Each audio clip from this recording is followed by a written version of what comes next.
안녕하세요. 저는 40대 초반 여자입니다. 심심하다고 생각할 정도로 제 인생에서는 큰 사건들이 일어난 적이 없어요. 병원에 입원할 정도로 다친 적도 없고 경찰서에 가본 적도 없이 무난하게 잘 살아왔던 것 같습니다. 그런 저에게도 아주 폭풍처럼 휘몰아쳤던 엄청난 일이 닥치게 되었죠. 지금은 모두 정리가 되어 이렇게 이곳에 사연까지 남길 수 있을 정도로 마음이 많이 안정되었는데요. 그때는 정말 너무 힘들었고 제 인생이 완전히 바닥까지 갈 수도 있는 상황이었으니 지금 생각해도 아찔하네요. 제 기막힌 이야기 한번 들어봐 주시겠어요? 저는 작은 회사를 다니다가 30 초반에 동네 번화가에 화장품 가게를 열게 되었어요. 정말 감사하게도 가게가 잘 되어서 지금까지도 같은 자리에서 계속 가게를 하고 있답니다.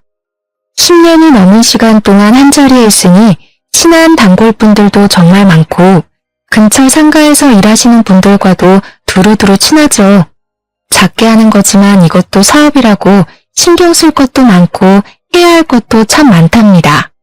그래서 저는 항상 밤늦게까지 문을 열어두고 일을 하곤 했어요. 직장에 다니는 친구들과는 시간도 잘 안 맞아서 점점 만나는 횟수도 줄어들고 주변 상가의 친한 지인들과 수다 떠는 낙으로 하루를 보내곤 했죠. 그래서 연애도 거의 해보지 못한 채 벌써 나이가 40이 넘었더라고요. 부모님도 계속 결혼을 얘기하시고 친구들의 아이들이 벌써 초등학교에 들어가는 걸 보면서 왠지 초조해지기도 했답니다. 하루는 같은 상가에서 남성복 가게를 하는 친한 지인이 은근슬쩍 말을 꺼내더라고요. 언니는 연애할 생각 없어? 우리 가게에 종종 오는 단골이 있는데 사람이 괜찮아 보이더라. 내가 물어보니까 언니보다 3살 어린데 싱글이래. 나이가 40인데 아직도 혼자면 어디 문제 있는 거 아니야? 그럼 언니는 뭐 문제 있어? 요즘은 다 늦게 하잖아. 그냥 편하게 한번 만나봐. 그렇게 소개팅을 하게 됐는데 나이에 비해서 젊고 옷도 깔끔하게 입은 모습에 호감이 느껴졌죠. 그동안 연애를 많이 해봤는지 농담도 하고 편하게 분위기를 이끌어주더라고요. 중소기업에 다닌다고 하는데 6시면 칼퇴근을 한다면서 일이 끝나면 간식거리를 사서 가게로 찾아오기도 하고요. 자연스럽게 주말엔 같이 밥도 먹고 데이트를 하게 되었네요. 그러다 보니 어느새 사귀는 사이가 되어 있더라고요. 워낙 남자친구 쪽에서 리드를 잘해줘서 그런지 모든 게 물 흐르듯이 진행이 된 것 같아요. 제가 아무래도 장사를 오래 해서 여성스러운 성격은 아니거든요. 좀 괄괄한 면이 있는데 남자친구가 워낙 다정하게 대해줘서 싸움이 일어나지 않더라고요. 저보다 나이는 어리고 연봉도 저와 비교도 안 되긴 하지만 이 남자와 결혼해도 친구처럼 잘 살 수 있을 것 같은 느낌이 들더라고요. 그렇게 프로포즈를 받고 결혼까지 하게 되었는데요. 그런데 남편에게는 다른 가정사가 있었어요. 내가 사실은 초등학생 때 부모님이 다 돌아가셨어. 그래서 계속 친할머니랑 살았고 얼마 전에 할머니도 돌아가셨고 왕래하는 친척도 없어. 사실 아주 외롭게 자랐지. 그래서 말인데 결혼식에 내 하객은 별로 없을 것 같아. 그 점이 좀 걱정이네. 그랬구나. 살아온 얘기 들으니 너무 마음이 찡하네. 그동안 외로웠던 만큼 내가 가족이 되어줄게. 결혼식은 그냥 간단하게 하자. 우리 가족이랑 자기 친구 몇몇만 초대해서 스몰 웨딩하면 되지. 난 괜찮아. 친정 부모님은 무슨 재혼도 아니고 결혼식을 그렇게 번갯불에 콩 볶아 먹듯이 하냐고 언짢아 하셨죠. 남편은 모아둔 돈도 없어서 제가 사는 아파트에 들어와서 살게 되었거든요. 저는 남편이 저보다 어리고 제가 금전적으로는 더 나으니까 상관없다고 생각했어요. 젊으니까 둘이 열심히 벌면 금방 일어날 수 있을 거라고 생각했고요. 부모님도 남편이 마음에 딱히 들진 않았지만 제가 나이가 좀 있다 보니 결혼하는 것만으로도 만족스러우셔서 허락을 해주신 것 같아요. 그렇게 제 명의 아파트에서 신혼살림을 시작하게 되었답니다. 첫 6개월 동안은 여느 신혼부부처럼 아주 달달하게 지냈답니다. 이래서 사람들이 결혼하는구나 싶을 정도로 남편도 다정하게 잘 대해줘서 저에게도 드디어 행복이 찾아왔나 싶었죠. 어느 날 옆집이 시끄럽길래 나가보니까 이사를 오고 있더라고요. 그리고는 몇 시간이 지나고 초인종이 울리더라고요. 문을 열어보니 젊은 여자가 4~5살 정도 돼 보이는 남자아이와 함께 서 있더라고요. 사람 좋게 웃으면서 저에게 떡 접시를 내밀었죠. 오늘 옆집에 이사 왔어요. 앞으로 잘 부탁드린다고 떡을 좀 가져왔어요. 상훈아, 인사해야지. 반가워요. 아주 귀엽게 생겼네. 몇 살이야? 4살이에요. 혹시나 아이가 시끄럽게 해도 이해 조금만 부탁드려요. 저희는 괜찮아요. 우린 저녁 늦게나 들어와서 듣지도 못할 텐데요. 남편분이랑 둘이 사시는 거예요? 부럽네요. 전 애기랑 둘만 살거든요. 제가 당황해서 대답을 고민하던 사이 갑자기 애가 우리 집으로 쏙 들어가 버리는 거예요. 애를 잡으려고 옆집 여자도 저희 집으로 들어왔습니다. 그래서 얼떨결에 같이 차 한잔 마시면서 이야기를 더 나누게 되었죠. 저보다 7살이나 어린데 혼자 아이를 키운다니 짠한 마음이 들더라고요. 대화해보니 나쁜 사람 같지 않고 해맑은 성격인 것 같아서 조금씩 친해지게 되었답니다. 아이가 어린이집에 가는 시간 동안 잠깐 아르바이트를 하는 게 전부라 형편도 그렇게 좋아 보이진 않더라고요. 저도 결혼을 했으니 저와 남편을 닮은 아이를 갖고 싶은 마음이 컸거든요. 그래서 나름대로 노력을 하고 있는데 잘 되지 않아 병원에 가야 될지 걱정을 하던 차였어요. 옆집 아이를 보니 저를 보고 웃고 장난치는데도 너무 귀엽고 예뻐서 저런 아들 하나 가졌으면 좋겠다는 생각이 저절로 들더라고요. 그러다 보니 아이하고도 장난치며 점점 스스럼 없이 지내게 되었죠. 제가 화장품 가게를 하다 보니 샘플이나 남는 화장품이 많거든요. 그래서 몇 번 화장품을 가져다 주니까 자기 나름대로 남을 묻혔다고 가져다 주고 과일도 갖다 주면서 서로의 집을 왕래하는 경우도 늘어나게 되었어요. 하루는 남편과 함께 출근하려고 현관문을 열었는데 마침 옆집 여자도 나오더라고요. 그런데 운동을 하러 가는 건지 착 달라붙는 레깅스와 짧은 티셔츠를 입고 있더라고요. 옆집 여자의 늘씬한 라인이 그대로 드러나는 옷이었어요. 어머, 언니, 딱 마주쳤네요. 어머, 남편분은 처음 뵙네요. 안녕하세요. 옆집 여자가 간드러지는 목소리로 남편한테 인사를 하더라고요. 남편도 옆집 여자를 빤히 보며 인사를 하는데 기분이 좀 그렇더라고요. 옆집 여자는 현관 복도에 배달된 생수 상자를 옮기려는 듯이 엉덩이를 높게 쳐들고 상자를 낑낑대며 밀기 시작하더라고요. 어찌나 자세가 민망한지 엉덩이를 한 대 쳐버리고 싶은 충동까지 일더라고요. 남편이 힐끔대길래 얼른 엘리베이터 쪽으로 등을 빨리 떠밀어 버렸답니다. 저는 사실 좀 살집이 있는 편이거든요. 나이가 있어서 그런지 날씬한 여자를 보면 좀 부럽긴 하더라고요. 그래도 그렇지 아침부터 그렇게 딱 붙는 옷을 입는 건 좀 아니지 않나요? 하루는 남편이 야근이라면서 밤늦게 온다고 하더라고요. 혼자 저녁 먹을 생각을 하고 있는데 초인종이 울렸어요. 어머 언니, 오늘 내가 요리를 아주 기가 막히게 했는데 내가 손이 아주 커서 양을 너무 많이 한 거 있죠? 바로 우리 언니 생각나더라고. 괜찮으면 우리 집에 와서 같이 저녁 먹어요. 그래서 같이 옆집에 갔는데 주방에 처음 보는 남자가 앉아있어서 좀 당황했어요. 언니는 처음 보겠다. 우리 사촌 오빠예요. 저 혼자 산다고 자주 도와주러 오거든요. 오늘도 형광등 갈아준다고 왔네요. 오빠가 사람이 진짜 괜찮은데 아직도 여자친구가 없어서 큰일이야. 저는 사촌 오빠라는 남자와 어색하게 인사를 나눴어요. 좀 불편해서 그냥 집에 가고 싶었지만 예의가 아닌 것 같아서 그냥 식탁에 가서 앉았죠. 차려준 걸 보니 식사보다는 안주에 가까운 메뉴가 많더라고요. 역시나 옆집 여자가 술을 들고 왔어요. 마침 우리 아이도 오늘 친정집에 가서 자게 됐거든요. 그래서 오랜만에 사촌 오빠랑 회포 좀 풀려고 그랬는데 언니도 와서 딱 좋네요. 아, 그런데 오빠분 불편하실 것 같은데. 그냥 두 분이서 편하게 드세요. 그냥 난 집에 갈게. 아닙니다. 이경준이라고 편하게 불러주십시오. 이렇게 아름다운 분과 함께 있으니까 전 더 좋은데요. 같이 한잔하시죠. 사촌 오빠랑 언니랑 아마 동갑일걸요? 둘이 편하게 친구하면 되겠네. 전 평소에 술이 약한 편이라 여러모로 이 자리가 불편했어요. 그래서 안주만 조금씩 깨작대고 있는데 사촌 오빠라는 사람이 자꾸 저에게 술을 권하더라고요. 어쩔 수 없이 조금씩 홀짝홀짝 마셨죠.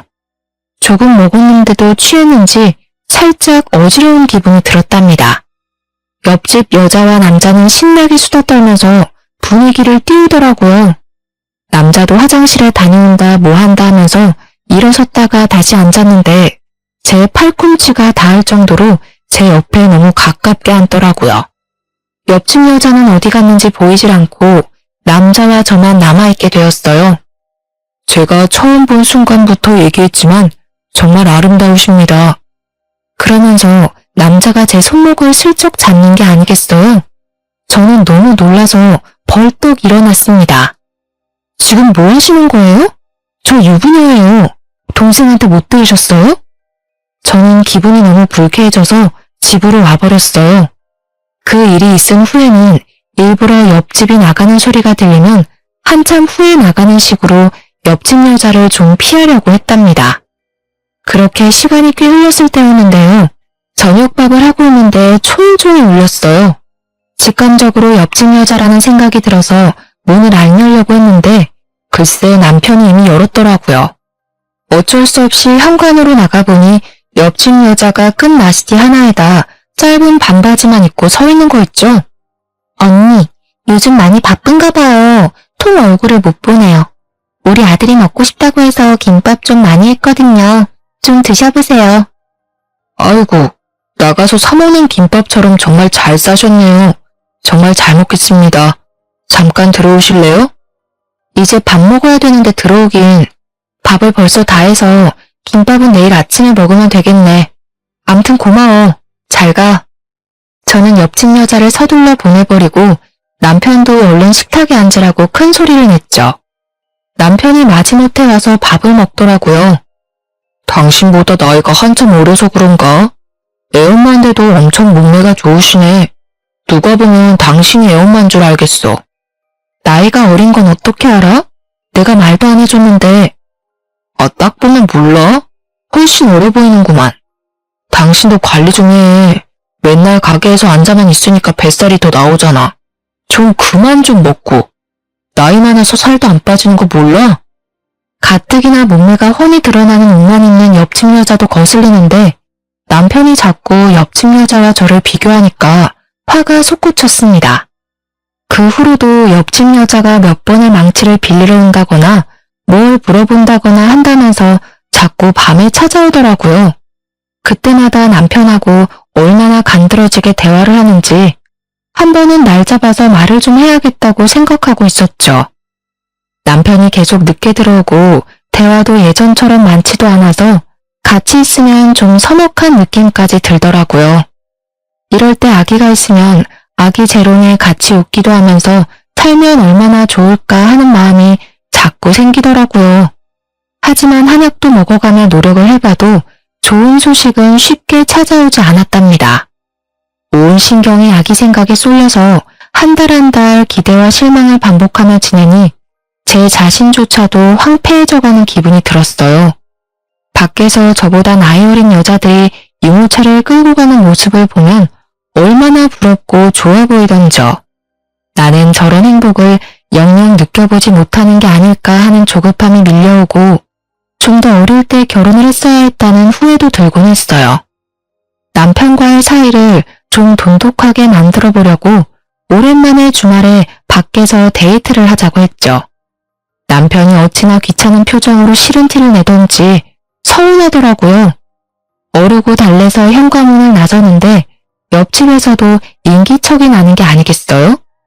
옆집 여자가 착 붙은 원피스를 입고 아들 손을 잡고 나오더라고요. 어머 언니, 오늘 너무 예쁘시네요. 어디 좋은 데 가세요? 주말이니까 남편이랑 데이트 좀 하려고. 어머, 너무 부럽네요. 어디 가는데요? 저도 날씨 좋아서 우리 아들이랑 산책하려고 나온 거거든요. 그때 아이가 남편에게 달려오더니 남편 손을 탁 잡는 게 아니겠어요. 남편이 당황해서 저와 옆집 여자를 번갈아 가면서 쳐다보더라고요. 아이가 남편 손을 막 잡아 끌고 엘리베이터 앞으로 가서 어쩔 수 없이 같이 나가게 되었어요. 아파트를 나서서 걸어가는데 아이가 남편 손을 꼭 잡고 걷고 그 옆에 어느새 옆집 여자가 붙어서 걸어가고 있더라고요. 엉겁결에 저는 맨 뒤로 뒤쳐져서 따로 걷게 되었죠.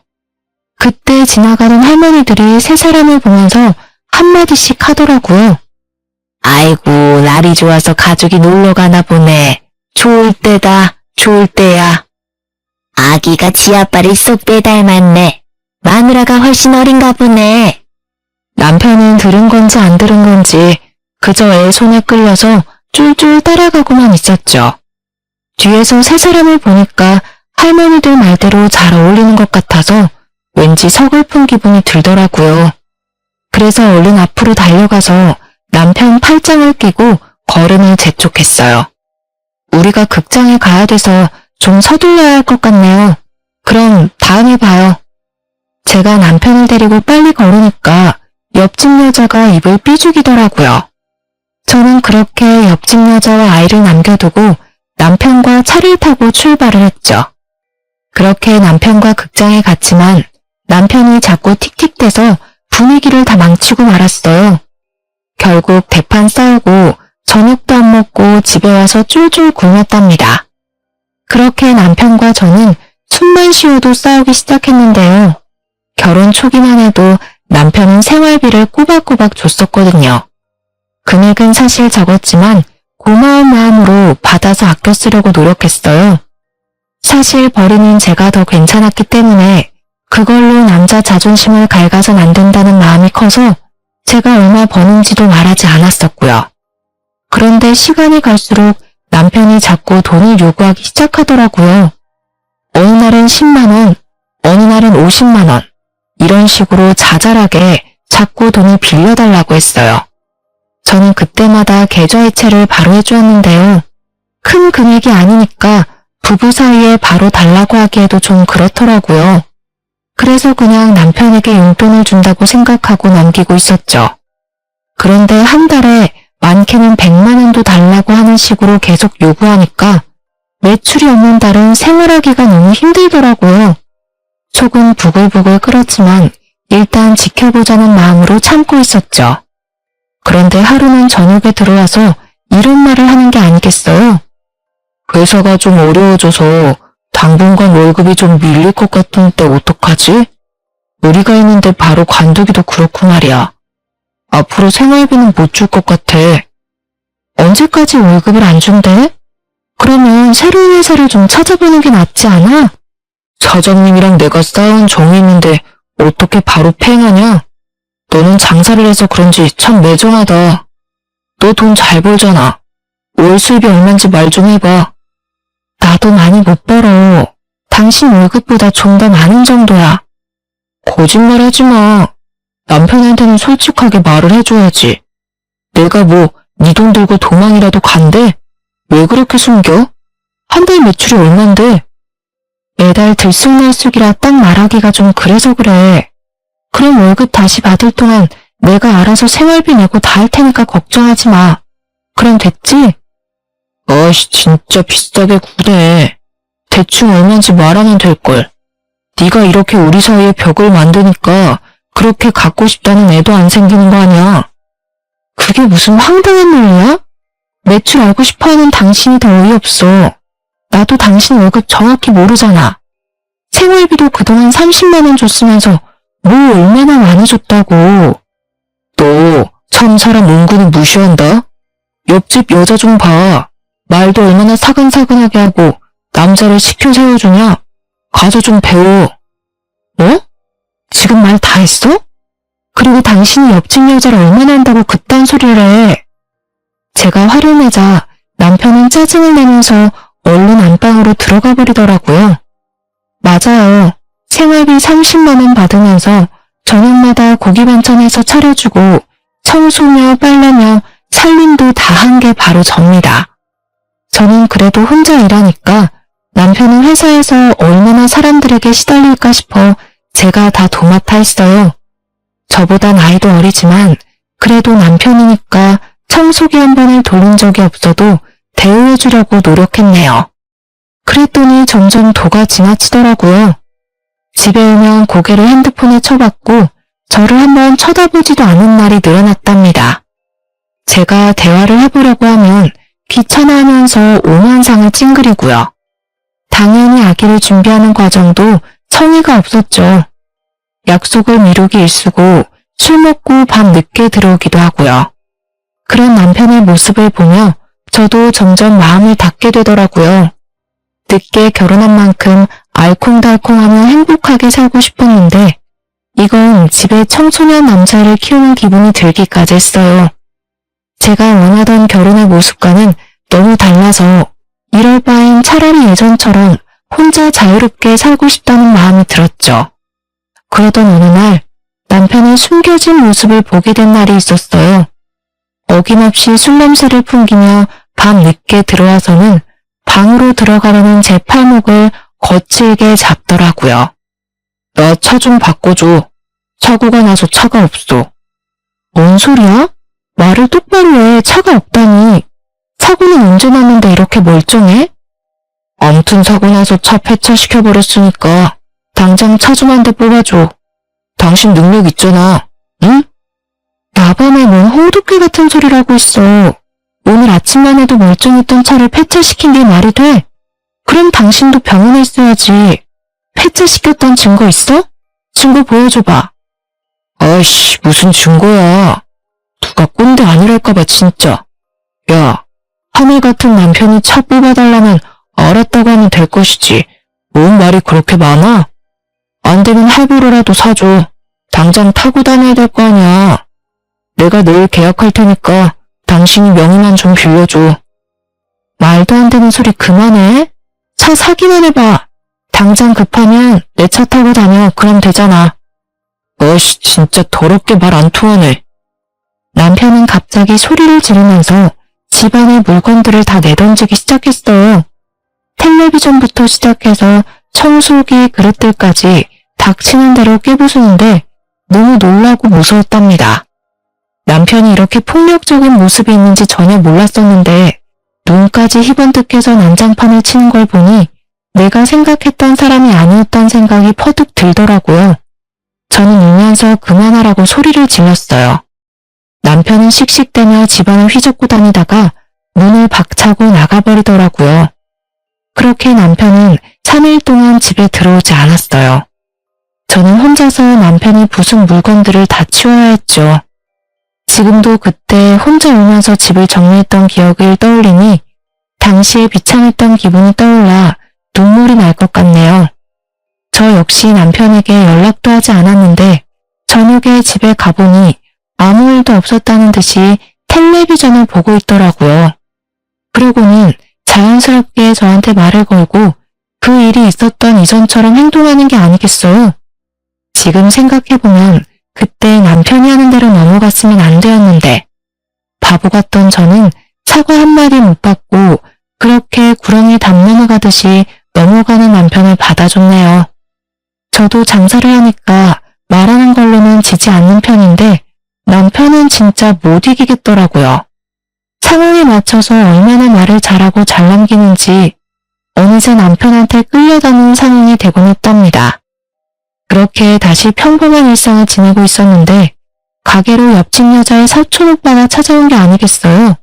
어떤 남자 손님이 자꾸 저를 흘깃거리길래 말을 건네려고 가까이 가보니 그 남자더라고요. 제가 놀라서 쳐다보니까 남자가 씩 웃는데 기분이 좀 그렇더라고요. 그동안 잘 지내셨어요? 제가 찾아와서 놀라셨죠? 아, 네. 좀 당황스럽네요. 화장품 사러 오신 거예요? 여기가 제가 하는 가게인 거 알고 오신 거예요? 네. 이 근처에 뭐 사러 왔다가 여기서 화장품 가게 하신다고 사촌 동생이 말했던 게 기억이 나서요. 혹시나 들어와 봤는데 딱 여기 계셔서 저도 놀랐습니다. 점심 안 드셨으면 같이 드실래요? 저 혼자 먹으려던 참이거든요. 아, 먹을 시간이긴 한데 전 보통 배달시켜서 간단하게 먹어요. 그러지 마시고 나가시죠. 제가 아주 맛있는 거 사드릴게요. 오늘 날씨가 아주 좋아요. 바람도 쐬고 좋잖아요. 자자, 얼른요. 저도 좀 마음이 답답했었는데 산책하면 좋겠다 싶어 그냥 따라 나섰어요. 근처에 맛있는 식당을 안다면서 저를 이끌더라고요. 그래서 20분 정도를 천천히 걸어가며 얘기를 나눴죠. 주로 남자가 질문하고 저는 짧게 대답만 하는 식이었답니다. 저번에 일이 좀 걸리긴 했지만 옆집 여자에 대해 좀 알고 싶기도 해서 남자를 따라 나선 것도 있었고요. 은근슬쩍 옆집 여자에 대해서 물어봤는데요. 옆집 여자에 대해 얘기해 준 거라곤 혼인 신고한 적 없이 아이 아빠와 살다 헤어져서 아이를 키우며 혼자 산다는 이야기였어요. 대부분 이미 알고 있던 거라서 딱히 놀랍지도 않았고 중요한 얘기는 해주질 않아서 좀 김이 빠졌죠. 그날 저녁에 집에 들어갔는데 남편이 옆집 아이와 함께 놀고 있는 게 아니겠어요? 둘이 아이가 가져온 로봇을 가지고 신나게 장난을 치고 있었는데 남편이 그렇게 아이와 잘 놀아주는지 처음 알았네요. 당신 어떻게 된 거야? 이렇게 늦은 저녁에 왜 옆집 애가 여기 있어?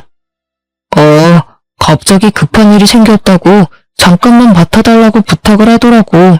그래서 몇 시간만 봐주기로 했어. 이웃지간에 그 정도는 도울 수 있잖아. 그래 뭐. 근데 당신이 이렇게 애랑 잘 놀아주는지 몰랐네? 뭘 잘 봐. 그냥 같이 좀 놀아만 주는 거지. 아 시끄러워. 얼른 저녁이나 해.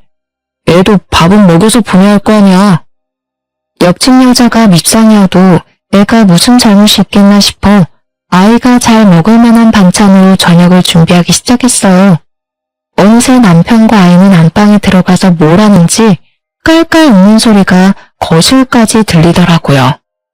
저는 밥 먹으라는 소리를 하려고 안방문을 살짝 열었는데 아이가 남편에게 아빠라고 말하는 걸 똑똑히 듣고 말았습니다.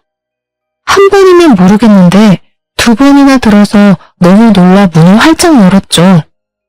지금 얘가 아빠라고 하지 않았어? 분명히 들었는데? 뭔 소리야, 그런 적 없는데. 잘못 들었겠지. 내가 두 번이나 분명히 들었어. 아빠 이거 해줘. 이랬잖아. 당신은 못 들었어? 그랬나? 들은 것 같기도 하고. 아, 애가 말한 걸 뭘 그렇게 신경을 써. 배고파. 저녁 다 됐어? 남편은 또 어물쩍 넘어가더라고요. 남편과 아이가 밥 먹는 모습을 보는데 기분이 굉장히 꺼림칙해서 목으로 밥이 잘 안 넘어갈 정도였답니다. 밤 10시가 되도록 옆집 여자는 오지 않았고 아이는 남편의 무릎을 베고 아주 편하게 잠이 들어 있더라고요. 가뜩이나 아기를 갖고 싶은 마음이 큰데 남편이 다른 집 애를 저렇게 자기 자식 마냥 재우고 있는 걸 보니 여러 가지 감정이 스쳐가더라고요. 그때 마침 옆집 여자가 아이를 데리러 왔답니다. 어머 언니, 너무 미안해요. 언니한테도 말을 했어야 하는데 아까 너무 급한 일이 있어서 남편분께 아이를 좀 맡겼네요. 그럴 순 있는데 앞으로는 좀 조심해줘. 주변의 지인이나 가족한테 먼저 물어보는 게 순서 아니겠어? 근데 내가 좀 이상한 게 있는데 아까 아이가 우리 남편한테 아빠라고 부르더라고. 아, 그래요?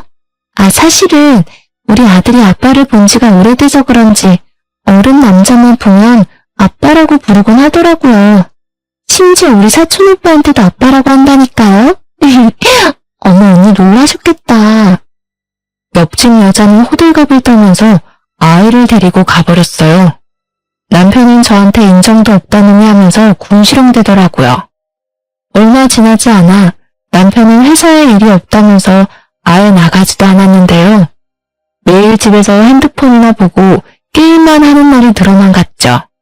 그 와중에 보이스피싱을 당했다면서 1,000만 원을 빌려달라고 하질 않나 용돈을 달라고까지 해서 저는 혼자 살 때보다 훨씬 많은 지출을 감당해야 했어요.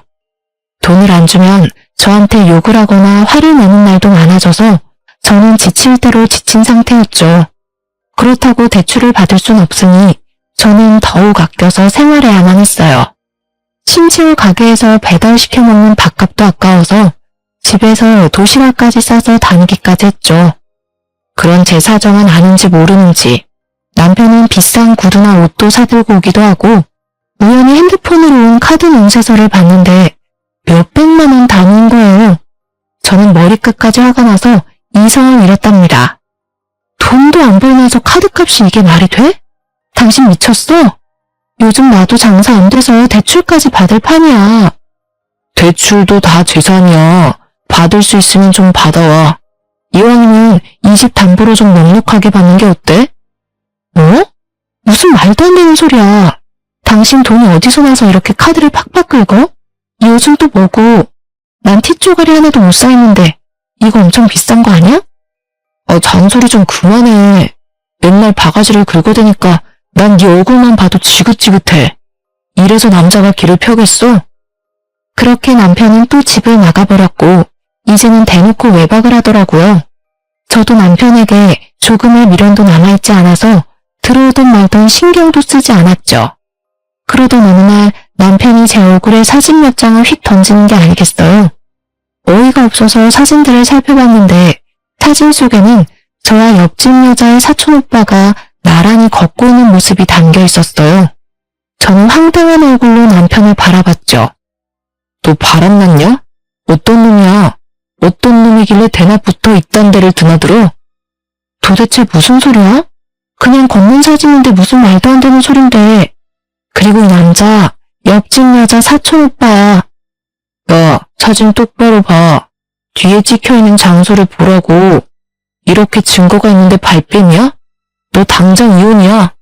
참나 어이가 없어서 간판 코딱지만하게 보이는 걸 갖고 우기는 거야? 이딴 걸 지금 증거라고 들이미는 거야? 다른 남자랑 같이 있는 사진이 찍혔는데 뭔 말이 많아. 네가 바람핀 거고 네가 유책 배우자야. 네가 날 배신했고 난 절대 안 봐줄 거니까 변호사나 준비해. 이거 말고도 다른 증거 차고 넘쳐. 이 남자 옆집 여자 사촌 오빠라니까. 내가 옆집 여자 불러올게. 물어보면 되잖아. 저는 옆집 여자에게 연락해서 집으로 좀 와달라고 했죠. 바로 초인종이 울리고 옆집 여자가 실실 웃으면서 집 안으로 들어오더라고요. 옆집 여자가 바닥에 떨어진 사진 한 장을 집어들고 한참 바라봤어요. 어머 언니, 이 사진은 뭐예요?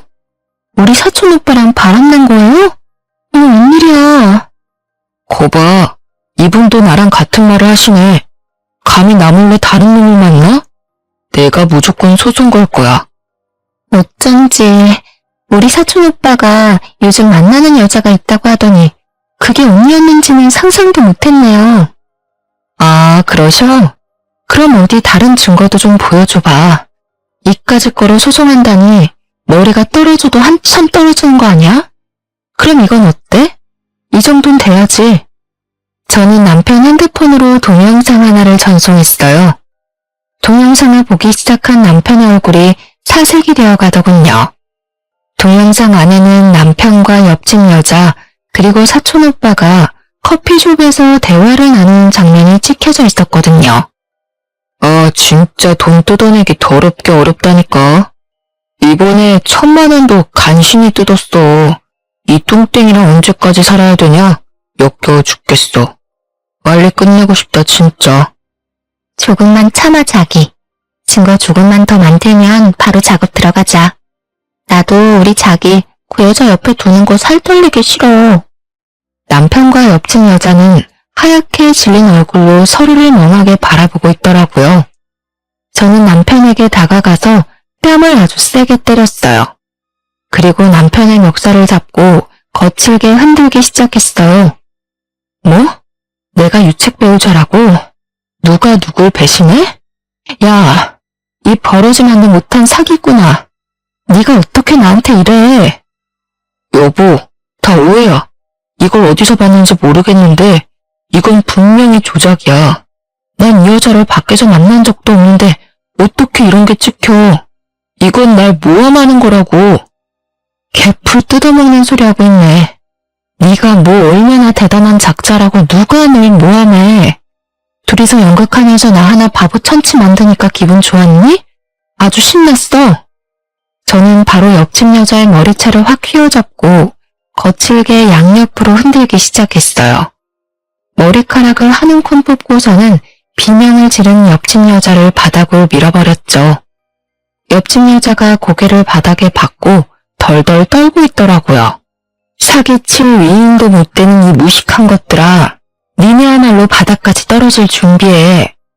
언니, 잘못했어요. 한 번만 봐주세요. 너무 살기가 어려워서 그랬어요. 우리 어린 아들을 봐서라도 한 번만 봐주세요. 네? 웃기고 있네. 네 그 애틋한 아들 오늘부로 못 볼 테니까 각오나 해도. 남의 눈에서 눈물 나게 하면 네 눈에선 피눈물 나는 법이라는 걸 확실히 알게 해줄게. 저는 옆집 여자에 대해서 여러모로 이상하다는 걸 느끼고 있었는데 사촌 오빠라는 남자와 밥을 한번 먹은 뒤로 그 남자가 뭘 숨기고 있다는 인상을 강하게 받았답니다. 마침 같은 건물에 흥신소가 있었는데 오며 가며 인사를 했던 기억이 있어서 한번 속는셈 치고 찾아가 보게 되었어요. 사촌 오빠라는 남자에 대한 정보를 좀 찾아달라고 했더니 이틀도 안 돼서 알려주었는데요. 결과가 아주 놀랍더라고요. 그 남자는 옆집 여자와 친척 사이는 당연히 아니었고 사기 전과도 있는 사람이었어요. 저는 바로 남자에게 연락해서 한번 만나자고 했는데 아주 반기면서 바로 약속을 잡더라고요. 커피숍에서 마주한 남자는 아주 사람 좋은 웃음을 지으며 저를 은근한 눈빛으로 바라보는 게 아니겠어요. 그쪽이 누군지 다 알고 왔으니까 솔직하게 다 털어놓는 게 좋을 거예요. 그럼 그쪽은 형은 면하게 해줄 테니까. 지금이 마지막 기회예요. 또 감옥 가고 싶진 않잖아요? 제 말을 들은 남자의 표정이 순식간에 변했어요. 정색을 하고 말을 하는데 완전히 다른 사람 같았답니다. 그 두 사람이 다 짠 거고 저는 아는 게 없어요. 그냥 그쪽이랑 바람만 펴주면 3천만 원 준다고 해서 하게 된 거예요. 우리가 지금까지 뭘 한 것도 없고 난 잘못한 거 없잖아요. 난 빼줘요. 그니까 지금 싹 털어놓고 나한테 협조하라고요. 그리고 두 사람이랑 만났을 때 얘기하는 거 동영상 찍어서 나한테 넘겨요. 남자는 다시 감옥에 가는 게 싫었는지 바로 남편을 배신하고 모든 진실을 털어놓더라고요. 사실 남편과 사촌 오빠라는 그 남자는 20대 때부터 알고 지낸 친구 사이라고 해요. 둘 다 사기죄로 구치소에 갔을 때 만나서 지금까지 서로 사기치는 걸 도와주는 관계였던 거죠.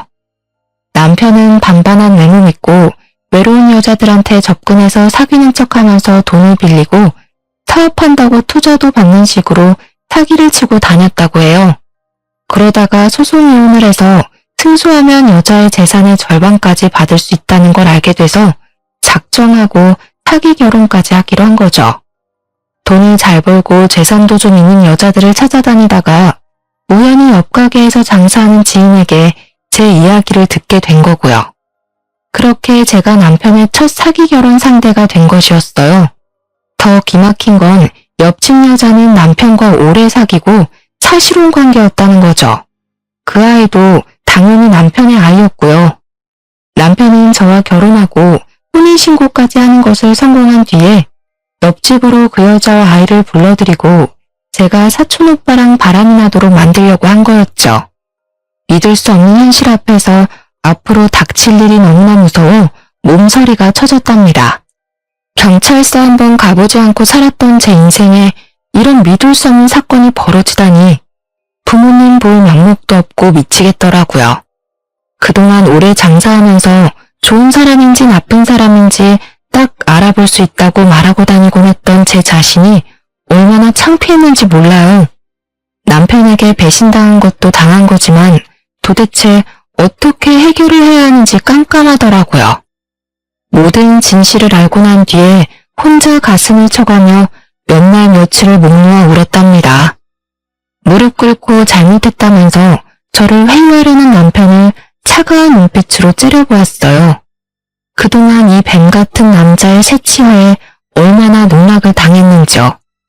그래도 남편이라고 영양제까지 매일 갖다 바치면서 내조하려고 했던 제 자신이 불쌍하고 또 불쌍했어요. 여보, 잘못했어. 내가 머리가 어떻게 됐나 봐. 한 번만 용서해주면 이제 당신만 바라보면서 살게. 우리 이쁜 아기도 나와서 오손도손 잘 살아봐야지. 아기 같은 소리 하네. 네 친구가 그러더라. 너 정관수술했다며. 난 그것도 모르고 하루하루를 테스트기에 가며 가슴 졸이고 살았는데 그런 나를 보면서 얼마나 웃겼겠어? 뭐? 오빠, 이 여자 말이 진짜야? 언제 수술했어? 우리 둘째 갖자는 말은 다 거짓이었어? 나 둘째 갖고 싶다고 했잖아. 아, 시끄러워. 지금 상황 파악 안 돼? 지금 그딴 말을 왜 하는데? 아주 너네는 천생연분이다. 둘이 감옥 가서 천년만년 잘 살아봐. 지금 도망치려고 해도 소용없어. 이미 밖에 경찰차 다 와 있거든. 때마침 제 신고를 받고 온 경찰이 집 안으로 들어왔어요. 경찰을 본 두 사람이 아연실색하는 꼴이 얼마나 가짠턴죠. 여보, 한 번만 봐줘. 무슨 집안일로 경찰까지 부르고 그래. 여보, 제발. 남편과 옆집 여자는 경찰들한테 질질 끌려서 차에 태워졌답니다. 끝까지 안 가려고 바닥을 기면서 버티는데 아주 못 봐주겠더라고요. 그 후로 두 사람은 사기죄로 나란히 감옥에 들어가게 되었어요. 사촌 오빠라는 남자도 당연히 경찰 조사 끝에 혐의 인정되어 구치소에 수감되었고요. 저는 감옥에 있는 남편과 이혼 소송을 진행했고 적지만 위자료도 챙길 수 있었죠. 옆집 여자 상대로 상간녀 소송도 바로 진행해서 옆집에 새들면서 냈던 보증금을 위자료로 모두 받아낼 수 있었답니다. 그게 그 여자의 전 재산이었거든요. 저는 그 이후로 충격이 너무 커서 가게를 좀 쉬었다가 최근에서야 다시 일을 시작했답니다. 이제는 많이 괜찮아져서 이렇게 사연도 보낼 수 있게 되었죠. 따지고 보면 제가 잘못한 건 전혀 없는데 왜 제 인생을 슬픔과 후회로 낭비하고 살아야 하나 생각이 들더라고요. 그래서 툭툭 털어내고 후련하게 저의 인생을 씩씩하게 살아내기로 다짐했어요. 딱히 나쁜 일을 저지르지 않고 평범하게 살았었는데 사기꾼과 결혼을 했었다니 얼마나 기막힌 노릇인지 몰라요. 그 뒤로는 사람을 만날 때 더욱 조심하게 되더라고요. 제 기막힌 사연 들어보시니 어떠셨나요? 여러분도 사람을 만날 때 어떤 사람인지 잘 따져보시고 만남을 이어가시면 좋을 것 같아요. 제 이야기 들어주셔서 감사합니다. 모두 행복하세요.